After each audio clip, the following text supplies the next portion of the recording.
irmãos, hoje eu proponho nessa continuação do panorama que nós estamos fazendo da carta de Paulo aos Romanos, a apontar alguns testemunhos históricos com o objetivo de nos levar a questionar o que nós temos aprendido da carta de Paulo aos Romanos, de nos questionarmos se nós temos dado o devido valor a este importante documento bíblico, se nós temos nos detido em estudá-la, e não apenas estudá-la, mas estudá-la com entusiasmo. Será que nós temos recebido de Deus os tesouros que nós poderíamos receber desta pequena fonte? São 16 capítulos, mas que foram tão cruciais na história da igreja. Devemos analisar essas coisas. Vamos ler a partir do verso 1, no capítulo 1 de Romanos,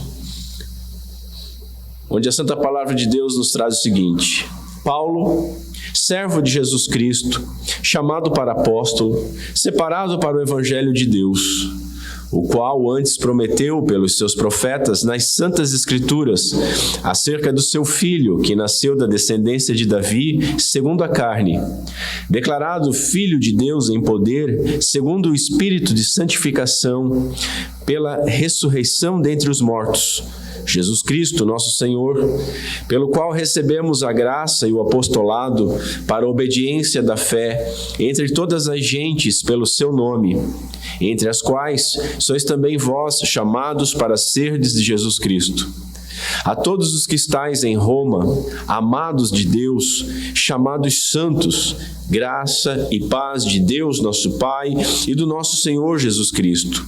Primeiramente dou graças ao meu Deus por Jesus Cristo acerca de vós todos, porque em todo o mundo é anunciada a vossa fé.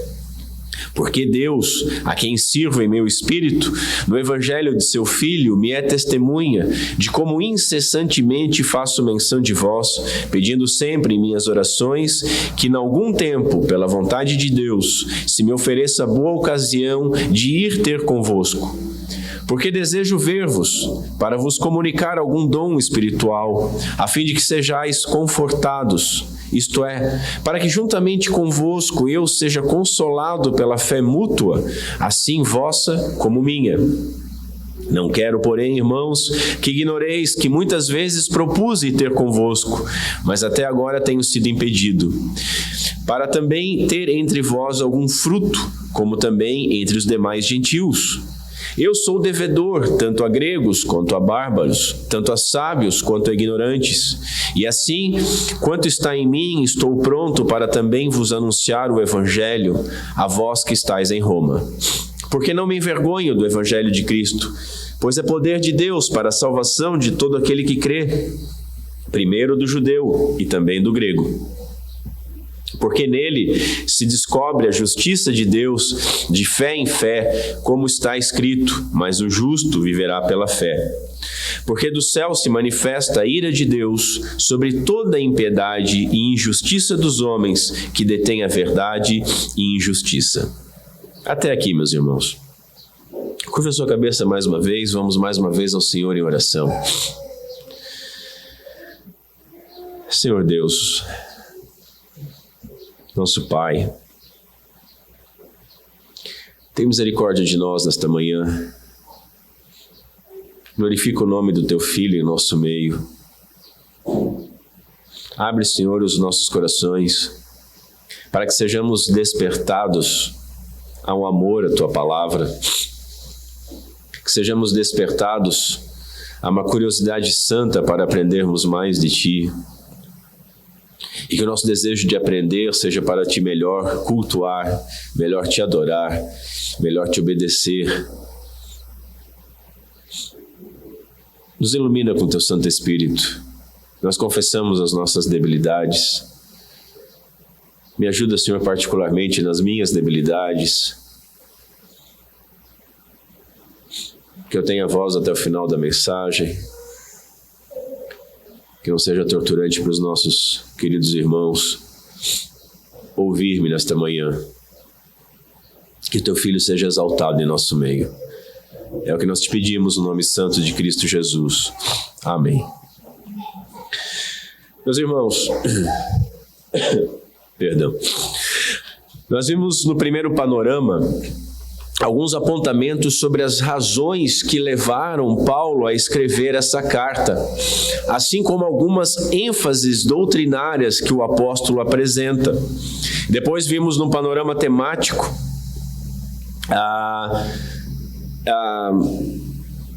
como que está exposto o Evangelho, como que Paulo apresenta o Evangelho, e este panorama temático nós vamos continuar em mais vezes apontando alguns textos chaves. Começamos com Romanos 1, vamos passar para Romanos 3, Romanos 5, Romanos 8 e Romanos 9, de como Paulo apresenta o Evangelho e como isso pode nos engrandecer.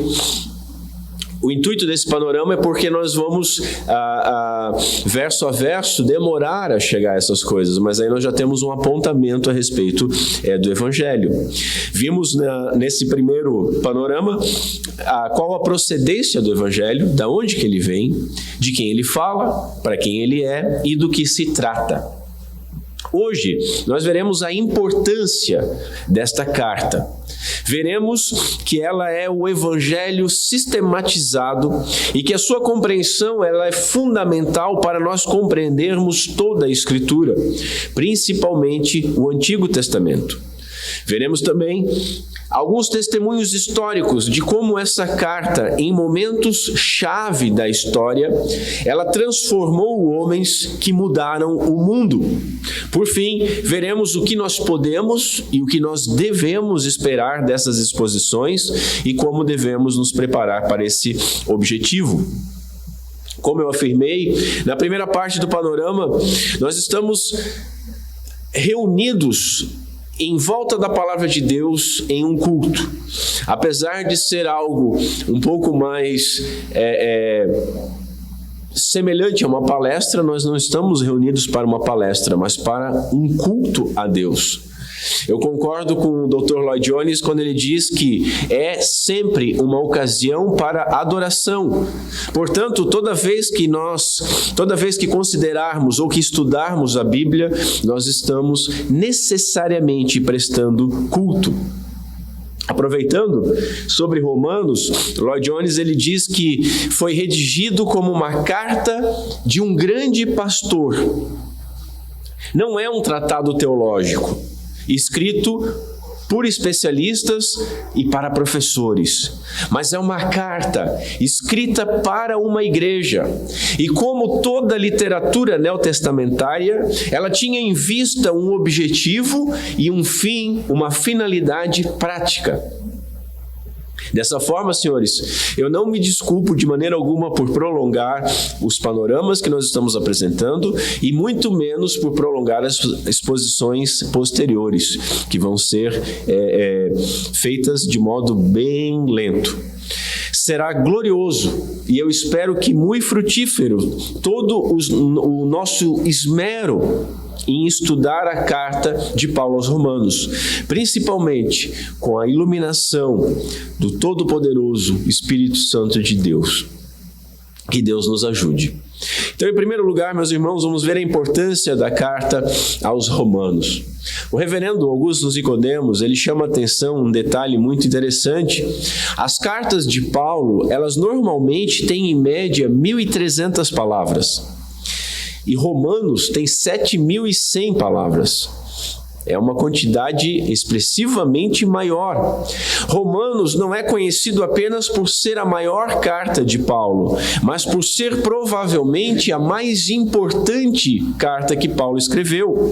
Ela é tão importante que se encontra na Bíblia como a primeira das cartas que se nos apresentam. E isso não se deve, como alguns defendem, por ela ter sido escrita primeiro, porque nós sabemos que ela não foi. A primeira carta, sem dúvida, que Paulo escreveu foi a primeira epístola aos Tessalonicenses. Então, não foi a primeira que Paulo escreveu. A sua posição também não se deve ao seu tamanho. Apesar de ser a maior, não é por ser a maior que ela aparece primeiro, mas é a sua fundamental importância, se assim podemos dizer, que faz com que Romanos abra a seção das cartas. Romanos, meus irmãos, é o evangelho sistematizado, de uma maneira que faz com que qualquer pessoa possa entender o que se trata o evangelho. Eu já afirmei isso e vou continuar afirmando em outras oportunidades, mas vou invocar agora testemunhos muito melhores do que o meu. John Murray, por exemplo, ele definiu esta carta como uma defesa do evangelho da graça. E nós vamos ver quando apontaremos para Lutero nessa exposição. John Stott chamou essa carta de manifesto cristão, quase como um panfleto do cristianismo. E o F.F. Bruce disse ser o Evangelho segundo Paulo. Na sua introdução à Epístola aos Romanos, Lutero ele escreveu o seguinte, prestem atenção: essa epístola é a parte principal do Novo Testamento e o evangelho mais puro, que seguramente merece a honra de que o cristão deveria não simplesmente conhecer de cor palavra por palavra, mas que deveria ocupar-se com a sua leitura diariamente como um alimento diário para a alma, pois ela jamais poderá ser lida inúmeras vezes de forma definitiva. E mais, continua ele, quanto mais usada, mais deliciosa se torna e melhor é saboreada. Entre os comentários que eu tenho consultado, tem um especialista em Romanos que se dedicou 30 anos ao estudo da Epístola aos Romanos. Pensa, um cara 30 anos debruçado sobre a carta aos Romanos. E eu já disse para os irmãos que a gente corre sempre um risco, principalmente pastores, líderes, professores de escola teológica e bíblica, de perdermos um pouco a reverência quando nós nos aproximamos demais daquilo que é sagrado. Torna-se, se os irmãos me permitem essa expressão, algo banal. Você está acostumado, parece que não causa o primeiro impacto. E esse professor ele diz o seguinte, que ele não consegue ler ainda Romanos como se não fosse a primeira vez. Ele está 30 anos estudando Romanos. Eu concordo com outro teólogo que vai falar contra essa ideia que Lutero nos apresenta de Romanos ser a parte mais importante do Novo Testamento, que se algum texto do Novo Testamento deveria receber essa honra de ser considerado o mais importante, fosse de fato os 4 evangelhos. Contudo, nós devemos lembrar que são os nossos vizinhos romanistas, os católicos, que escolhem um cânon dentro do cânon, escolhem um texto sobre outros textos, porque eles creem que as Escrituras Sagradas não são a palavra de Deus, mas contêm a palavra de Deus. E se ela contém a palavra de Deus, obviamente algumas partes delas são mais importantes que as outras, né? Nós, por outro lado, nós cremos que as Escrituras não simplesmente contêm, mas elas são integralmente a palavra de Deus e são integralmente inspiradas. Todavia, eu concordo com o que eu creio ser a intenção de Lutero quando ele escreveu isso. Pois, como eu já disse, nos evangelhos nós temos a história do nascimento, da vida, da obra, da paixão, da morte e, por fim, da ressurreição do nosso Senhor Jesus Cristo. Ou seja, nós temos a história da boa nova sobre Jesus. Depois, em Atos, nós temos a história de como essas boas novas, de como esse evangelho ele se espalhou durante as 3 décadas que sucederam. Mas é aqui em Romanos que nós temos o evangelho explicado. Temos o Antigo Testamento apresentado sobre a luz do evangelho, e isso de forma sistematizada. Sem a carta aos Romanos, meus irmãos, a nossa compreensão da fé cristã, ela seria seriamente empobrecida. Eu chamo a atenção para essas palavras de Lutero. O cristão deveria não simplesmente conhecer de cor, palavra por palavra, mas deveria ocupar-se com a sua leitura diariamente como alimento diário para a alma. Saber de cor. Como isso está afastado hoje das igrejas. Os irmãos sabem das limitações cognitivas que eu tenho e da dificuldade que eu tenho para decorar alguma coisa. Mas isso não é justificativa. Todos nós deveríamos nos aprofundar de tal maneira que soubéssemos pelo menos parte ou grandes porções dos textos bíblicos de cor, e Romanos principalmente. Eu lembro de uma história de John Piper, que ele apresentou como presente para a igreja quando ele fez 25 anos de pastoreado. Eles recitou a carta aos Romanos para a igreja, de cor. Esse foi o presente que ele deu para a igreja. E eu acredito que é aquele tipo de presente que quem ganha mesmo é quem deu, né? Irmãos, quantos de nós lemos essa carta no último mês? Quantos de nós lemos essa carta no último ano? Nós estamos sendo expostos a Mateus e a Romanos, deveríamos ter pelo menos a curiosidade de ver do que se trata o texto. Voltando à proposição, Paulo ele não está trazendo algo novo aqui em Romanos. Primeiro, como nós vimos, porque o Evangelho ele foi prometido por todo o Antigo Testamento. E em segundo lugar, conforme Paulo mesmo escreve no capítulo 15, ele gostaria apenas de trazer à memória da igreja, dos membros das igrejas de Roma, algo que eles já sabiam. A sua sistematização, então, daquilo que ele chama de meu evangelho, então do seu evangelho, era uma apresentação de que a sua fé, a fé de Paulo, era a mesma que os membros da igreja de Roma já haviam abraçado. Paulo, ao escrever essa carta, o faz como um profundo conhecedor daquela antiga piedade legalista, e que agora ele caracteriza como uma religião de pecado e de morte, o legalismo, o moralismo. E é a partir dessa sua antiga experiência e da experiência que ele tem da nova vida em Cristo Jesus, que Paulo faz então a defesa do evangelho da graça de Deus. Assim, portanto, a compreensão da carta aos Romanos, ela é fundamental para nós compreendermos toda a Escritura Sagrada. Tem-se por norma que a Bíblia interpreta a própria Bíblia. É o que nós chamamos de analogia da fé. Textos obscuros, eles devem ser devidamente iluminados por textos mais claros.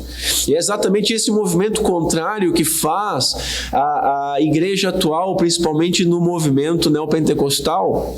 Eles fazem o contrário, eles pegam os textos claros e iluminam eles com os textos obscuros, trazendo então mais confusão para a igreja do que propriamente entendimento. Outra norma, seguindo essa lógica, é que então o Antigo Testamento ele é interpretado pelo Novo Testamento, porque a revelação é progressiva e o Novo Testamento nos traz mais luz. O que era visto antes como sombras, como tipos, é visto claramente no Novo Testamento. E a partir daí, nesse ponto, a carta aos Romanos ela se faz ainda mais luminosa.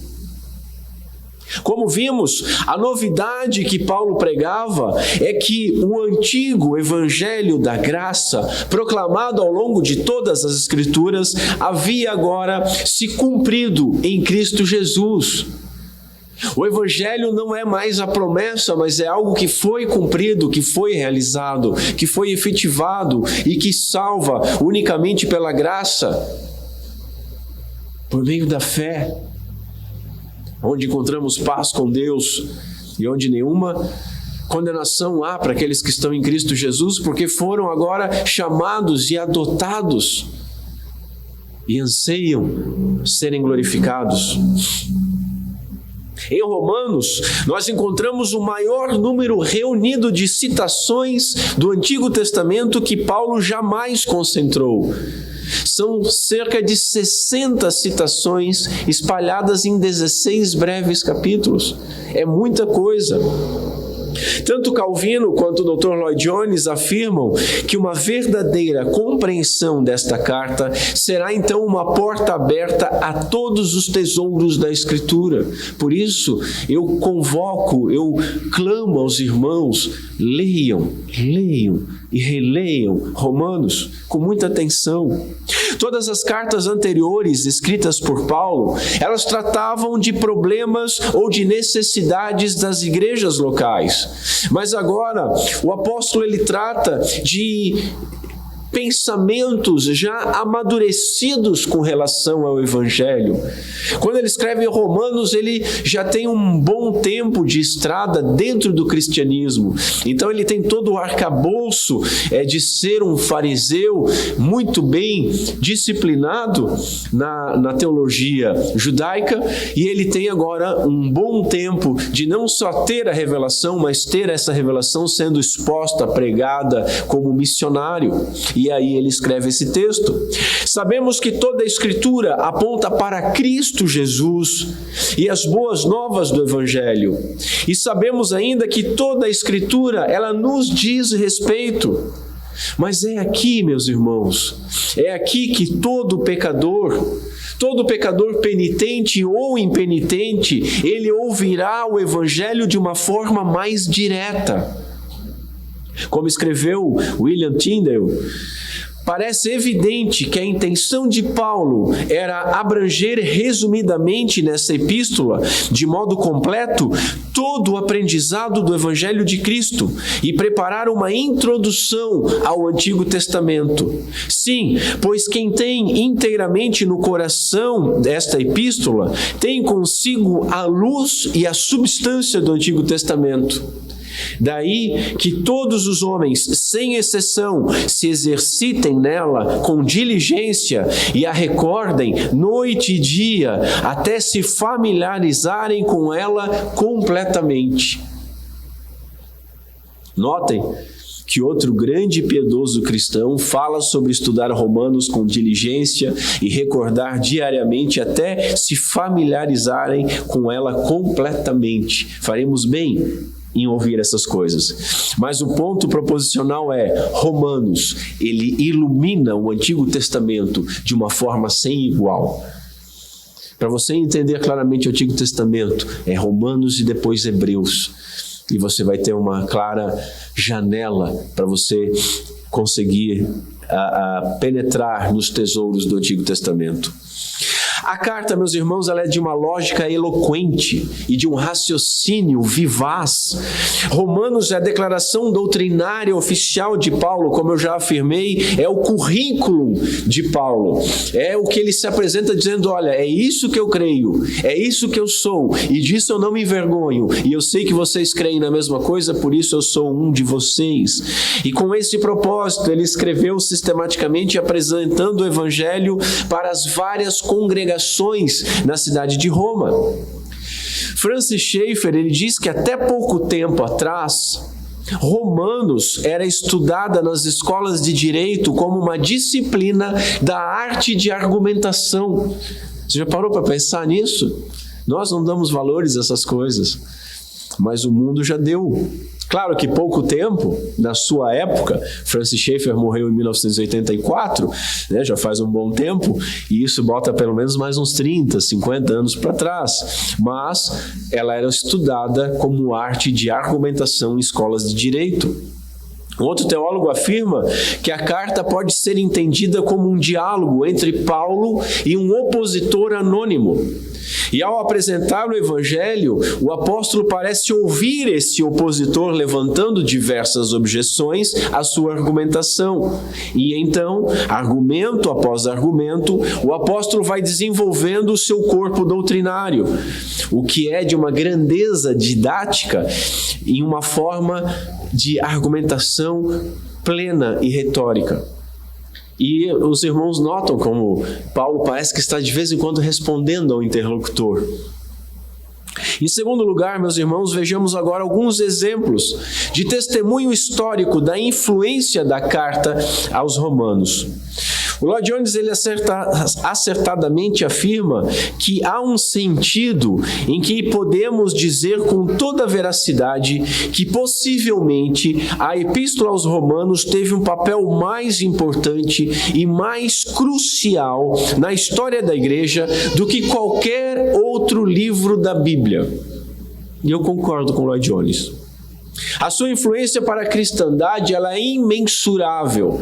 Você vai lendo as biografias, você vai lendo a história da igreja e você vai vendo como Romanos foi sempre aquele ponto, aquela instrução, aquele momento onde as pessoas conheceram que mudou grandes homens.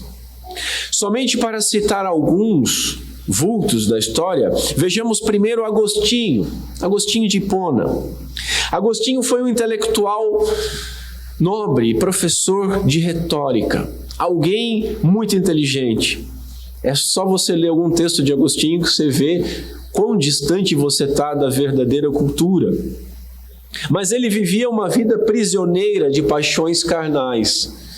Ele vivia uma luta contra o seu eu, mesmo depois de, como nos ensina John Bunyan, as afeições religiosas o atingirem. Ele ainda não havia se convertido, mas as afeições religiosas já o haviam atingido, talvez em resposta às orações da sua mãe, Mônica, que orava incessantemente com lágrimas por Agostinho. Ele era escravo de sexo ilícito, ele teve até um filho bastardo. E ele vivia em extrema agonia. Ele começou a ter contato com o cristianismo, e esse contato com o cristianismo fez com que a vida dele não fosse mais a mesma. Mas ele ainda não encontrava paz, ele encontrava sim agonia. E quando o evangelho começou a causar as primeiras impressões nele, e os primeiros dilemas começaram a borbulhar em sua cabeça, ele estava um dia num jardim, na casa de um amigo, sentado, e estava orando, e estava incomodado com as coisas de Deus, e estava tentando compreender as coisas de Deus, e orando e chorando, ele ouve uma voz de crianças brincando, como se fosse no quintal ao lado. E as crianças estavam cantando, tole, legue, toma e lê. E ele entendeu isso como uma mensagem de Deus para ele. Ele imediatamente se levantou e entrou na casa e pegou o primeiro livro que se apresentou à sua frente para tomar e ler. E o primeiro livro que ele tomou foi Romanos. E ele abriu o livro de Romanos, e irmãos, essa experiência de Agostinho, não faça isso. Você não deve pegar a Bíblia e abrir e fazer um horóscopo gospel. Você abre, vamos ver o que Deus tem para mim hoje. Não é assim que funciona. Isso é um momento, é um testemunho. Testemunho, eles devem nos mostrar o poder de Deus, mas não devem ser copiados. Então ele tomou Romanos e abriu e leu o primeiro texto que se apresentou. E o texto que se apresentou era: andemos honestamente, como de dia, não em glutonarias, nem em bebedeiras, nem em desonestidades, nem em dissoluções, nem em contendas, nem em inveja. Mas revesti-vos do Senhor Jesus Cristo, e não tenhais cuidado da carne em suas concupiscências. Romanos 13, verso 13 e 14. Isso bastou para ele. Ele fechou o livro e a sua vida mudou. Ele escreveu mais tarde na sua obra Confissões que ele não precisava mais ler coisa alguma, que os seus olhos foram abertos e o seu coração foi inundado de luz, e todas as trevas que haviam nele foram dissipadas, a dúvida foi dissipada. Ele entendeu que ele precisava viver uma vida santa e que essa vida santa seria vivida no poder de Cristo Jesus através do Espírito Santo de Deus. E esse homem foi então um dos maiores teólogos da igreja. Assim, a mensagem que salva, o Evangelho de Jesus, ele pode brilhar na vida de qualquer um de nós por meio da carta de Paulo aos Romanos. Talvez você se ache inteligente demais para acreditar nessas coisas de Deus e tudo mais. Mas veja, Agostinho era um ilustre filósofo, com certeza um pouco mais inteligente do que eu e você. Talvez você tenha lutado contra concupiscências internas e externas, mas durante a sua vida, vícios e paixões pareceram sempre vencer você, sempre obter vitória sobre você. Mas, meu querido, o Evangelho de Cristo, a justificação pela graça mediante a fé, está à sua disposição, assim como esteve e libertou Agostinho. Em sua época, Agostinho combateu um mestre da igreja chamado Pelágio, que ensinava que o homem poderia viver sem pecado. Pelágio cria que o efeito do pecado de Adão nos seus descendentes fora apenas de um mau exemplo. Adão foi apenas um mau exemplo, mas cada um nasce puro. Ninguém foi poluído por algo chamado pecado original. Todos nascem puros. Assim ele defendia que o homem, ele poderia ir a Deus através da sua capacidade e do seu próprio livre-arbítrio, pois a natureza humana, segundo ele, era essencialmente boa. Isso é um erro terrível. Agostinho, com as suas exposições, aonde? Em Romanos, ele refutou e sepultou a heresia pelagiana.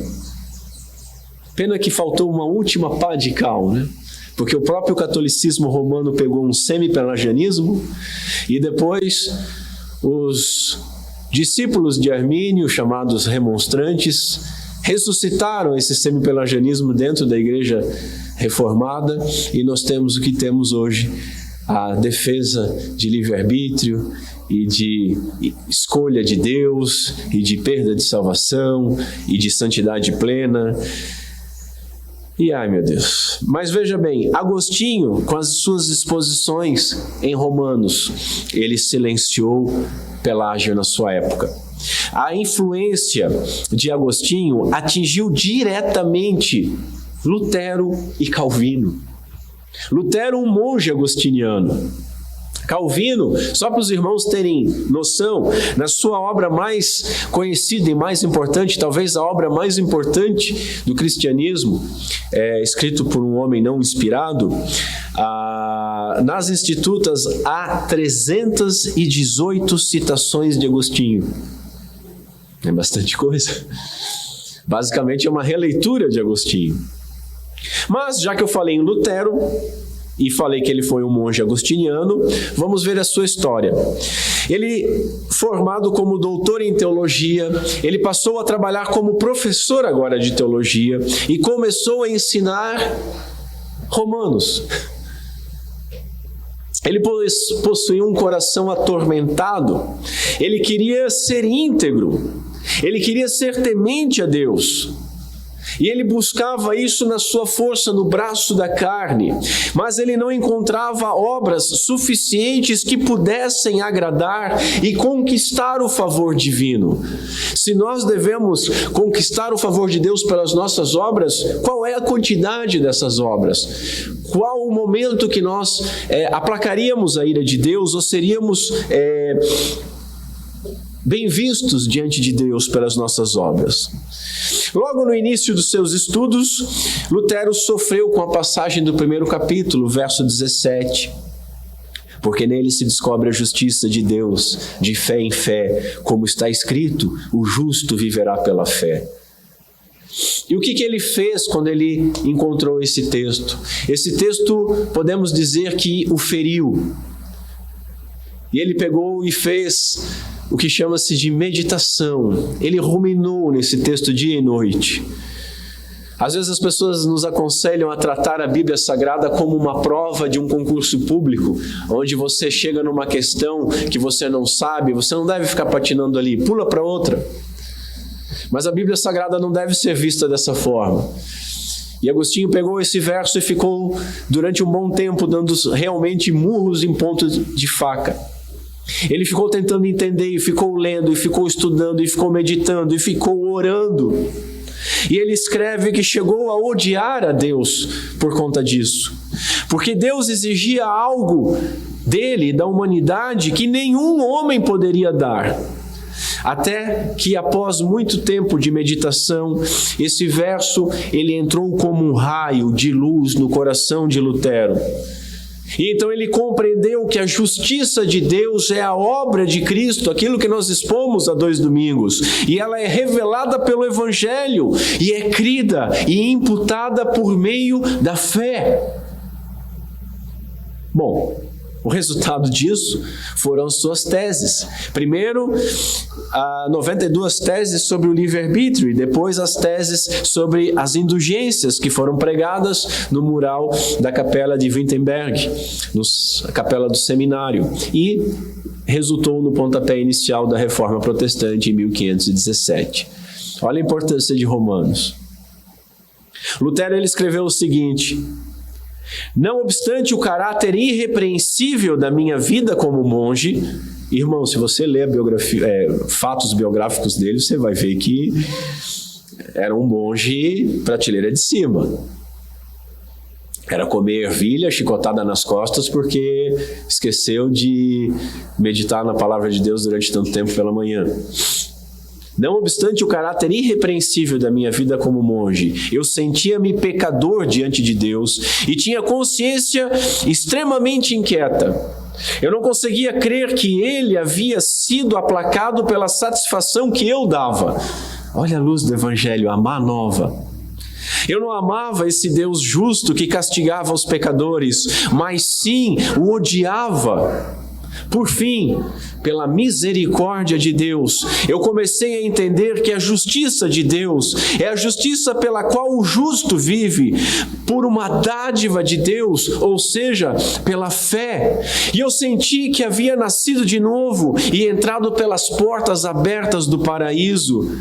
Da mesma forma que havia odiado a expressão justiça de Deus, eu passei a amá-la como a mais doce palavra. Justiça de Deus, a obra de Cristo Jesus por nós, a forma como Deus nos salva por meio da fé gratuitamente. Assim, talvez você, meu irmão, conheça alguma coisa de Deus como Lutero conhecia, mas não tem sido suficiente para aplacar a sua consciência. Você sabe que Deus exige algo que você não pode dar. Talvez alguém que me ouça aqui esteja lutando contra os terríveis ataques do diabo: descrença, depressão, condenação. Mas, meu querido, o mesmo Evangelho que libertou Lutero está hoje à sua disposição. O justo viverá pela fé, fé na obra graciosa de Jesus Cristo, nosso Senhor. Creia que Jesus viveu, morreu e ressuscitou por você para trazer perdão, aplacando completamente a ira divina e lhe fazendo justo pelos méritos dele. Um outro exemplo que eu quero dar é de John Wesley. John Wesley, para dizer que eu não falo só de calvinistas, John Wesley, um crente missionário inglês, saiu da Inglaterra e veio para a América para evangelizar índios. Mesmo atuando como um missionário transcontinental, a sua fé era tão fraca que ele chegou a escrever no seu diário: vim converter índios, mas quem é que vai me converter? No retorno para casa, diante do mau resultado do seu trabalho missionário, ele veio numa embarcação com alguns crentes moravianos. E essa embarcação sofreu uma tormenta e teve a ponto de naufragar. E Wesley, como um bom crente, estava apavorado, estava terrivelmente apavorado. E esses irmãos moravianos ou morávios, eles estavam numa tranquilidade. O navio quase indo a pique, eles cantando e orando. E Wesley ficou assustado com isso. Ele se espantou com a fé desses homens e ele se aproximou deles. Um dia, ele foi convidado para uma reunião de oração. Ele tinha a oração do Clube Santo, onde não só o Charles Wesley, mas o seu irmão e Whitefield participavam, então um grupozinho de oração tranquilo. Mas ele foi convidado para essa reunião de oração na rua Aldersgate, em Londres. Por que eu estou citando isso? Era uma reunião do grupo dos irmãos morávios.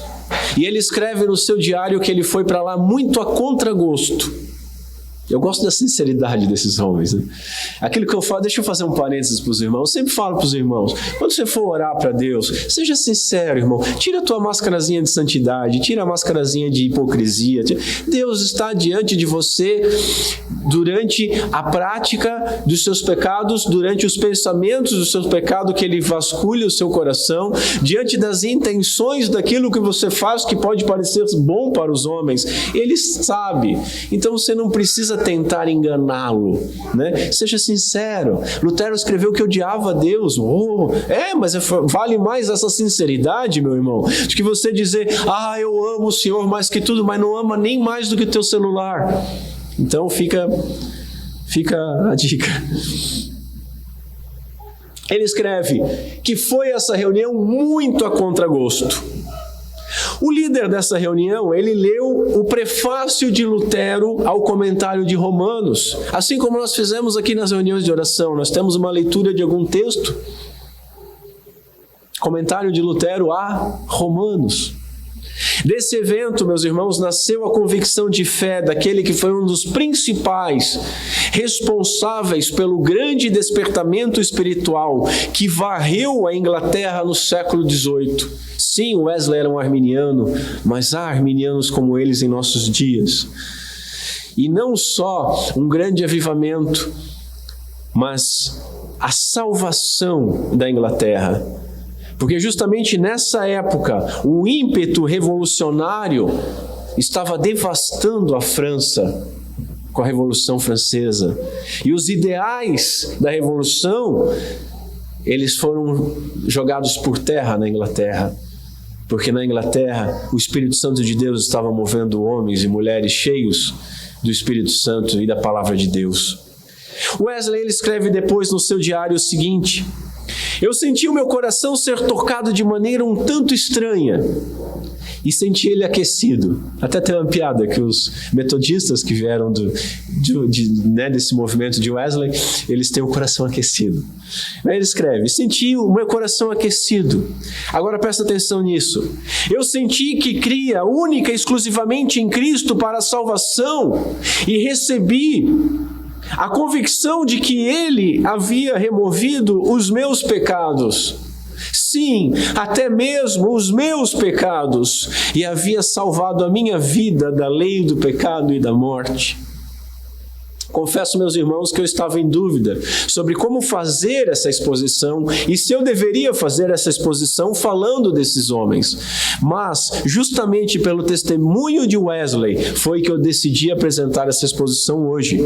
Porque se com a leitura de um estudo preliminar de Lutero sobre Romanos, Deus pôde tocar o coração deste homem, Ele pode fazer o mesmo com qualquer um de nós nesta manhã. Assim, meus irmãos, talvez alguém aqui hoje esteja até trabalhando para o Senhor, ou talvez já tenha trabalhado para o Senhor e tenha desanimado ao longo do caminho. Apesar de estar na obra, não crê verdadeiramente, não encontra paz em Cristo Jesus, não encontra consolo para a sua angústia. Mas, meu querido, eis que o Evangelho de Jesus Cristo, conforme sistematizado por Paulo aqui em Romanos, pode ser a luz da tua salvação. Veja, o justo vive pela fé, fé no perdão gratuito de Deus, na justificação obtida pelo sacrifício de Cristo em nosso lugar. Estando nele, somos justificados pela fé e temos paz com Deus. Estando nele, somos justificados pela fé gratuitamente e tendo paz com ele. Portanto, agora, nenhuma condenação há para nós. Você consegue crer nisso? Irmãos, nós poderíamos multiplicar os exemplos, mas esses nos bastam. Enquanto eu lia, algumas outras pessoas piedosas que eu vi que foram convertidas pelo Espírito Santo de Deus após a leitura e meditação na carta de Paulo aos Romanos foram, por exemplo, John Stott e R.C. Sproul. A título de curiosidade, João Crisóstomo, um dos grandes pregadores da igreja primitiva e talvez um dos maiores pregadores da história da igreja, o seu apelido era Boca de Ouro. Ele costumava ouvir a leitura da carta de Paulo aos Romanos 2 vezes por semana. E ele dizia como isso era extraordinário para a sua vida. Com o estudo dessa carta, um teólogo alemão, Karl Barth, alemão? Não, ele não é alemão. Agora deu branco, me perdoem pelo lapso, irmãos, ele não é alemão. Mas Karl Barth, ele divorciou-se do liberalismo teológico, ele é suíço, se eu não me engano, escrevendo o seu famoso comentário à Epístola de Paulo aos Romanos. E através desse documento, e é um catatal gigantesco, ele dá início a um movimento que depois foi chamado de neo-ortodoxia. Ainda que Karl Barth tenha muitas e muitas falhas, e com certeza tem, mas através desses escritos, do seu estudo em Romanos, esse movimento salvou a teologia na Europa do atoleiro que se encontrava por causa do liberalismo teológico. As pessoas não criam mais em Deus, em Cristo Jesus encarnado, em Deus encarnado, nos milagres. Era tudo um movimento social. Vamos ver como isso pode ser um exemplo. E Karl Barth traz isso à tona de novo. Irmãos, em terceiro lugar, vamos ver as expectativas que nós devemos ter e como nós devemos proceder. E aqui eu vou ser, por esse momento, aquele pastorzão para a escola bíblica dominical infantil. Vou falar com os senhores como se os senhores tivessem 8 anos. E é assim que nós devemos ser tratados às vezes. Como nós devemos ler a carta? Irmãos, todo documento bíblico nós devemos ler com oração. Oração. Você não puxa a Bíblia da sua estante ou abre ela em sua mesa como se você estivesse lendo, vai lá, Shakespeare. Não é um livro de poesias. Não é um livro de teatro, por mais excelente que seja. Não é simplesmente um livro de história. O Espírito Santo que inspirou Paulo pode nos iluminar na leitura. Por isso nós devemos depender do Espírito. Ore antes de ler. Quando nós nos aproximamos do texto bíblico, nós estamos em terra santa. E o mínimo que nós podemos fazer é descalçar os pés de todo aquele nosso achismo e do nosso, da nossa irreverência. E sabermos que estamos mexendo com algo santo. Portanto, devemos ter toda a reverência. Muito mais que a leitura de Paulo, escrevendo uma carta aos Romanos, quando nós vamos ler aqui, nós estamos lendo um texto que é a carta de Deus, por meio de Paulo, dirigida a cada um de nós. Para que possamos dizer como Wesley, sim, eu creio que os meus, sim, até mesmo os meus pecados foram perdoados. Não basta, meus irmãos, saber que Cristo Jesus salva pecadores. Não basta saber que Cristo Jesus recebeu a punição pelo pecado da igreja e que a ira de Deus foi aplacada e que Deus, muito mais do que apenas perdoar, Ele cumpriu em Cristo Jesus e derramou sobre Cristo a sua ira. E agora, aqueles que estão em Cristo, não há mais condenação para eles. Eles estão em paz com Deus. É muito legal você saber isso. É bacana você saber isso. Você tem que saber isso. Mas você tem que estar incluído nesse conjunto. Senão de nada adianta. Cristo morreu pela igreja, vírgula, ele morreu por mim, pelos pecados do seu povo, da sua igreja, vírgula, pelos meus pecados. Ele foi condenado no meu lugar. Eu deveria estar lá, mas ele estava. É uma carta dirigida a cada um de nós. Devemos ler ela, irmãos, inteira. Talvez nenhum texto bíblico seja tão picotado como a Epístola aos Romanos. Mas devemos ler inteira, no contexto. Mas não só ler inteira, ler com calma. Leia ela uma vez por semana. Você vai levar 1h30. Se você ler devagar, você vai demorar 2 horas. Dá para você perder um episódio de algum seriado. Olha só, que troca. Se for muito para você, você não é acostumado a ler, leia em 2 dias, 1 hora por dia, você vai ler ela toda. E além disso, leia um capítulo por dia. Mantenha ela na sua mente. Leia ela diariamente. Agora, como é que você faz? Você leu, fechou a Bíblia e vida que segue. Vamos para o aplicativo, vamos ver o que está acontecendo no Instagram. Não. Lembra de Lutero, lembra de Agostinho.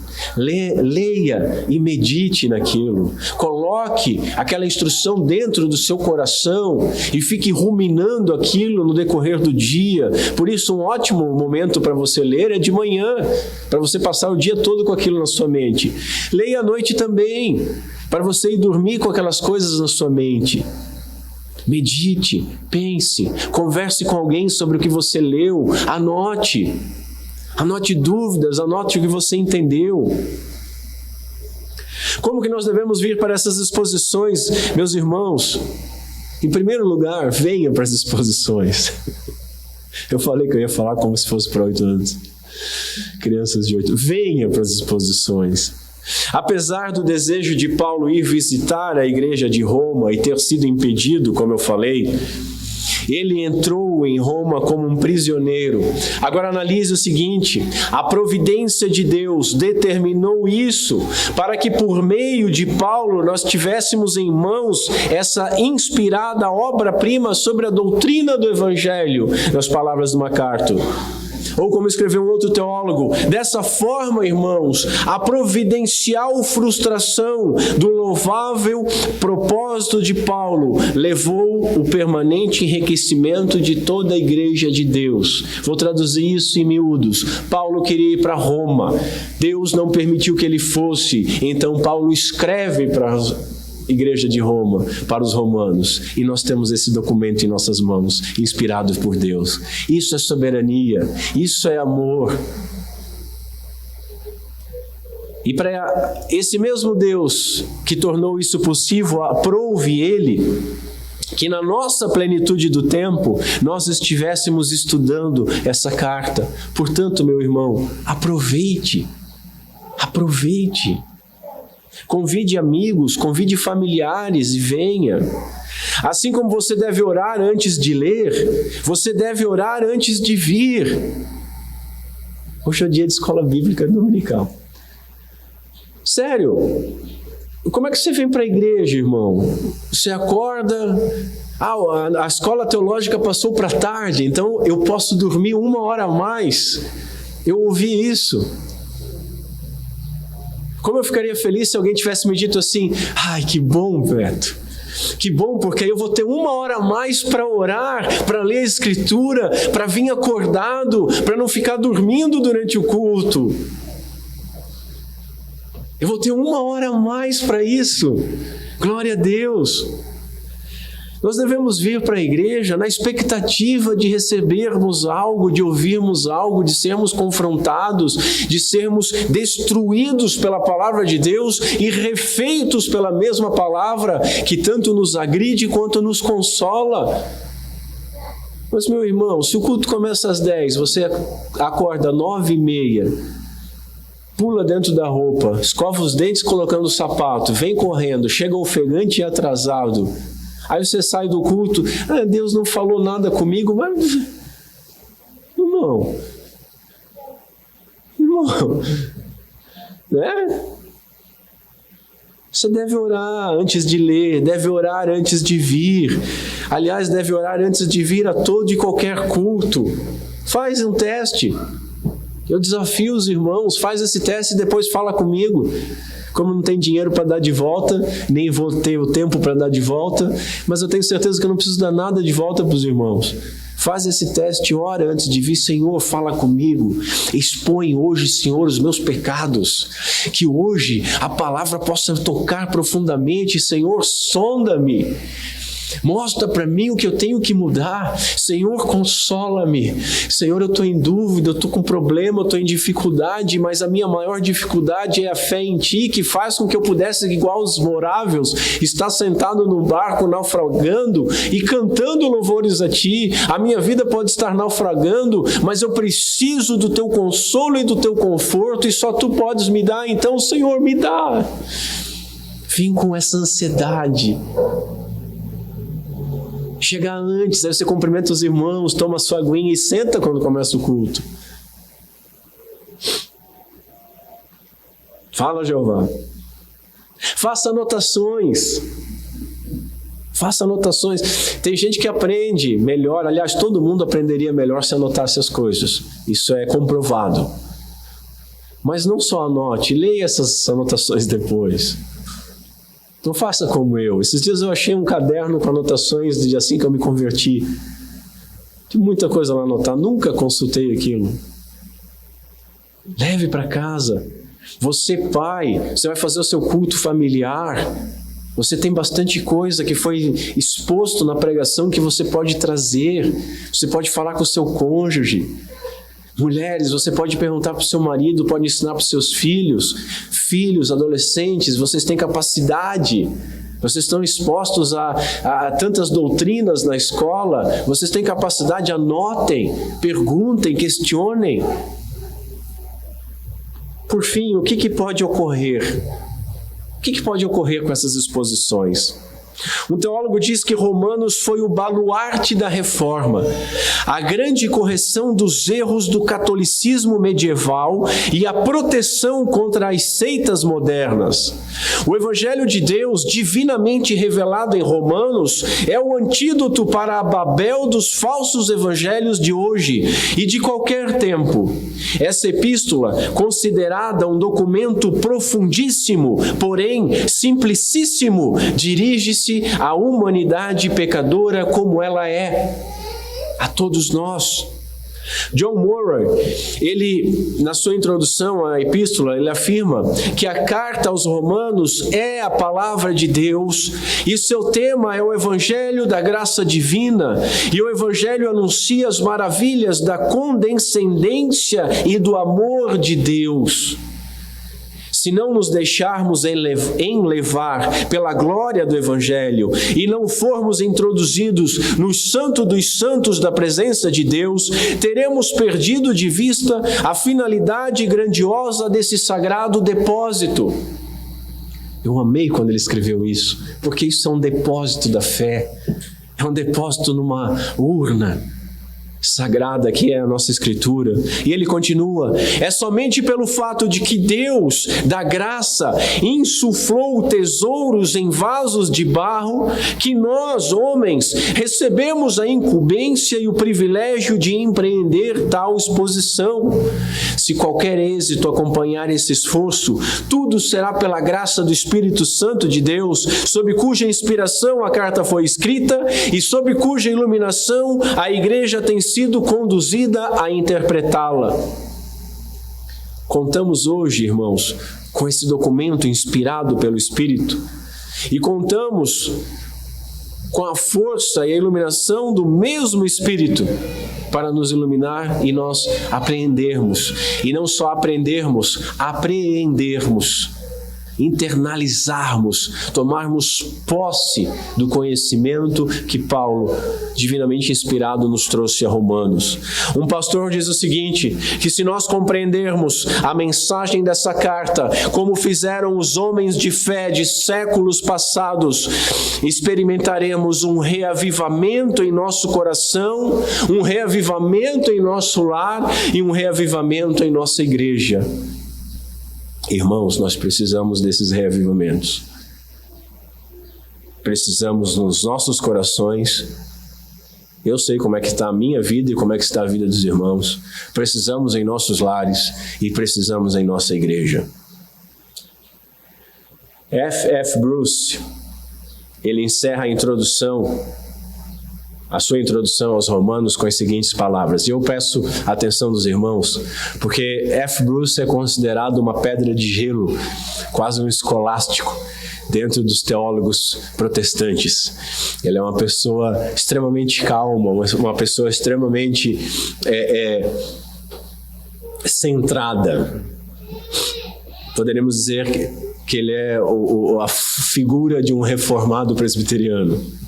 E ele diz o seguinte: não é possível predizer o que pode acontecer quando as pessoas começam a estudar a Epístola aos Romanos. Aquilo que sucedeu com Agostinho, com Lutero, com Wesley, com Barth, acionou grandes movimentos espirituais que deixaram a sua marca na história do mundo.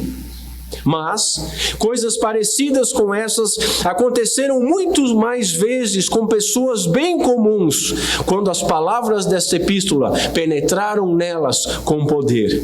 Assim, aqueles que a leram até esse ponto estejam preparados para as consequências de prosseguirem na leitura. E ele termina dizendo: o leitor está avisado. E essas são as palavras que eu digo para vocês, meus irmãos. Vocês, como ouvintes, estão avisados. Que assim seja por misericórdia de Deus. Que Deus nos auxilie nesta jornada. Eu lembro quando, no início do meu ministério, nessa comunidade, quando eu ainda estava só dando aula, eu dizia que após nós termos certo entendimento da palavra de Deus, e quando nós nos dedicássemos a uma leitura completa de um texto bíblico e não apenas porções, e eu estava dando aula para uma igreja antes de ser reformada, alguns irmãos aqui presentes lembram disso, uma igreja que, como todo neopentecostal, lê a Bíblia como uma caixinha de promessa, né? Apenas versos isolados, e eu dizia que você deveria ler o documento inteiro, pega e começa, tudo tem um começo, tudo tem um capítulo 1, verso 1, e dali você vai até o final. Eu dizia que o resultado seria uma alegria sem igual. Eu afirmei e reafirmo hoje, e sinto isso hoje ainda, que ler Romanos sentado, de maneira calma, é praticamente impossível. Se você entendeu um pouquinho de Paulo escrevendo aos Romanos, você não consegue sentar, cruzar as pernas, abrir a sua Bíblia e ler calmamente Romanos. Você vai ter vontade de ler gritando. Você vai ter vontade de soltar um aleluia, glória a Deus, de quando em quando. Você vai ter vontade de chorar. Você vai ter vontade de levantar e pular de alegria. Você só vai parar de joelhos agradecendo pela graça de Deus dispensada a pecadores miseráveis como nós éramos. E eu peço que os senhores leiam continuadamente essa epístola, como eu espero que estejam fazendo, e se não estavam fazendo, que comecem a fazer com Mateus. Peço que orem por essas exposições. Irmãos, orem principalmente por mim, que sou o mais débil entre os senhores, e que acompanhem essas exposições com o coração aberto, com a mente atenta e o desejo de conhecer mais a Deus. Nós devemos conhecer mais para crer mais, para confiar mais e para adorar e glorificar como é digno de adoração o nosso Deus triuno. E que Deus Pai seja misericordioso conosco por Cristo Jesus nosso Senhor. Amém. Vamos ficar em pé. Curva a sua cabeça. Vamos ao Senhor em oração. Não precisa se preocupar com o credo. Vamos ao Senhor em oração. Senhor Deus, nosso Pai, tem misericórdia de nós, Senhor. Dá-nos temor, amor e reverência à Tua santa palavra.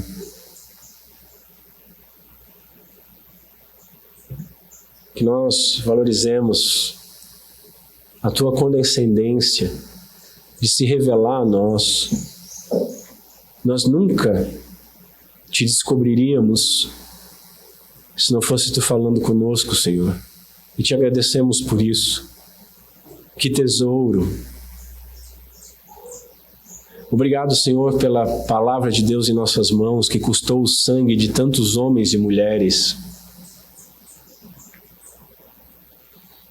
Perdoa-nos, Senhor, pelo desprezo à tua santa palavra.